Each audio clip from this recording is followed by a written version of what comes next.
Minsan, mapapatanong ka na lang talaga. Kailan nga ba yung tamang panahon na sinasabi nila? Kailan nga ba yung tamang oras?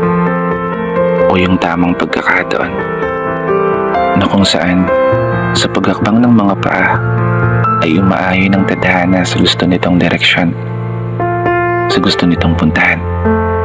Sa lugar na pangarap nitong lakbayin. Sa sitwasyon na kung saan lahat ng mga plano ay malayang nakikipaglaro sa mga bituin na makikita mo sa kalangitan. Mga hiling na nakikipaghabulan sa takbo ng kapalaran na walang kasiguraduhan kung mapagbibigyan.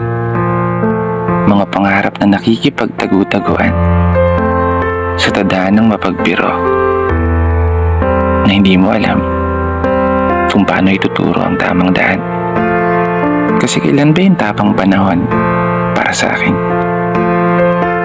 Kailan ba yung tamang oras na ako naman yung papalarin?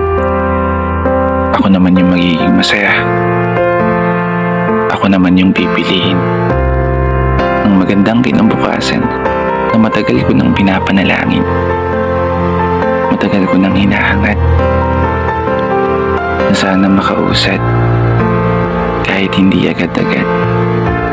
Maghihintay ako sa araw na yung mga hiling ko naman ang matupad. Ako naman yung pagbigyan mo. Yung sa akin naman ang pakinggan mo. Gabi-gabi na akong puyato. Biro lang. Maghihintay ako. Kahit matagal. Naniniwala pa rin ako na darating din ang tamang panahon na ako naman.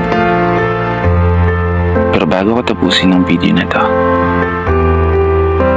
gusto ko lang mag-iwan ng isang mensahe para sa lahat ng mga tao na nalulumo, nalulungkot at nahihirapan sa mga buhay nila.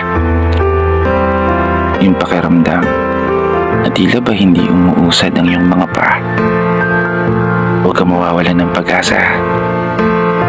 Kaya yan. Laban pa. Hanggat humihinga pa.